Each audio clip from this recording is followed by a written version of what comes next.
It's definitely local food to me. It's also really one of the things I'm really passionate and interested about is education. To me, I think the great thing about this facility is that it serves as an education facility. You have people that come into New York City that have never seen cheesemaking before. Most of the people in New York City have never seen cheesemaking happen before. And you can just be walking along the street, walking along Broadway, and then all of a sudden you look to your left and you're like, what is that place doing? And I sit down at lunch regularly and see people and they're like, are they making yogurt in there? Are they making tofu in there? You know, people that have just never seen it have no idea what's happening. And so it serves as an education facility. We have little signs up that tell you about what's happening. And I think it really allows people to see the amount of time and hard work and effort that really goes into the process. You know, the people, they're doing this because they want to. They're doing this for the passion of the product they're creating. You know, we have people, as I say, pretty much here 24 hours a day. So being able to do that, come in, be lifting these 60-pound blocks of cheese, working in a hot, sweaty environment at times, people are doing this for the passion of the product they're creating. And I think that really shows and allows you to see, with people wanting to see transparency of the product that's being created, you can come here at any hour of the day and you see us, we're practicing great sanitation, we're having a fun time, and we're making a really great product.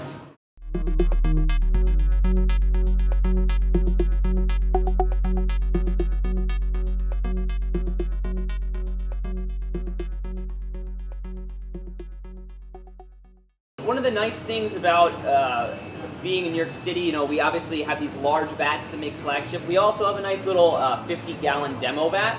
So, there's always room to experiment and coming up with new stuff. And I think, Kurt's always about, trying something new, trying something a little bit different, trying something that maybe no one else is doing. He's always really interested and passionate about what are we going to do next? What are we going to do? Yes, okay, maybe we're the only creamery in New York City, but what do we do next to keep us interesting and different? So this is the flagship reserve that's aging in here, and this is just, real estate's really expensive in New York City, but this is just kind of a test showing of what the aging process is. I mean, they are actually aging. They are most certainly aging. Right now. Yep, we're shooting for about 85 to 95% humidity, so it's very humid in there, and around 50 degrees Fahrenheit. Okay. And so the kind of nice thing I always like about this room is we only have about 60 wheels in there. We make about 2 wheels a week to put in there. Ages for about a year. But you can kind of see the whole evolution of the cheese over time. So the cheese over there, the youngest cheese is probably about anywhere from 3 days to a week old. And then we have ones over here that are about 13, 14 months old. So you can kind of see the whole gradual evolution as you take this pristine white cheese that gradually gets colonized by all this, just the general microflora of the environment. Seattle's been doing it longer than us. When we first started out, we got actually cheese at various ages shipped to us from Seattle. So we got some of their cheese that was at 13 months, some of it was at 10 months, 7, all various ages. And so we got that from Seattle to kind of really set up the microclimate that we wanted in there.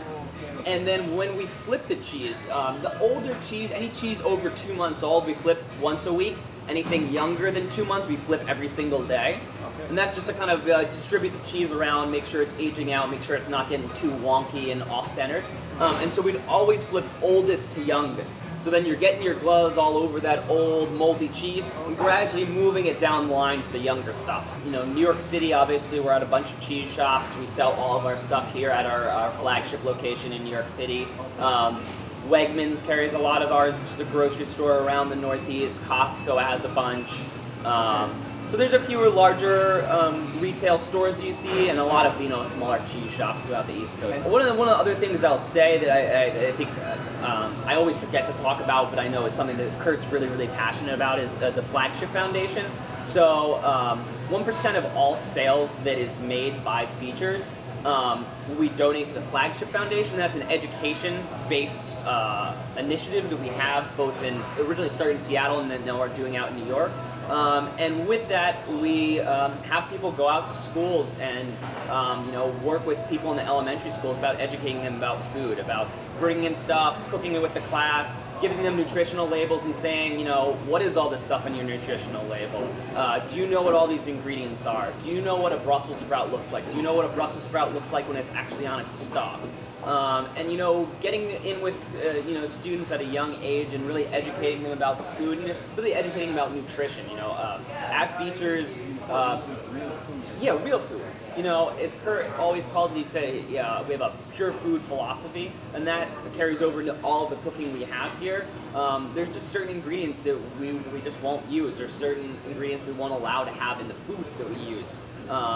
And really just, supplying that information to really young kids that are, maybe don't know any better, depending on where they grew up, and giving them that chance to whoa, I just cooked something. Whoa, I just, cut a Brussels sprout and tried it for the first time. Oh, it's great. Or kale or pomegranates. Or, some of these different things that, people haven't been exposed to before, and letting them understand, kind of the great, how simple food can be really elevated to something amazing with a little bit of time and effort into it. And local? Yeah, so everything that we carry in here, from the wine down in the restaurant, to the charcuterie, to the cheese, to the jams, jellies, crackers, bread, everything is a U.S. product. So I think one of the and most of them being local to the East Coast and very, very local. A lot of farmers markets. Yes, definitely. And I think the interesting thing about that is nothing against European products, but that really with the Flagship, the cheese we created, we take kind of, we look to the classic model that the Europeans created with these great cheeses, and then we take a little bit of a twist, a little bit of American ingenuity into it. And that's really what we're looking to put the spotlight is these classic, well-made products from all these small producers in the U.S. They've done something a little bit different than you normally would see in Europe.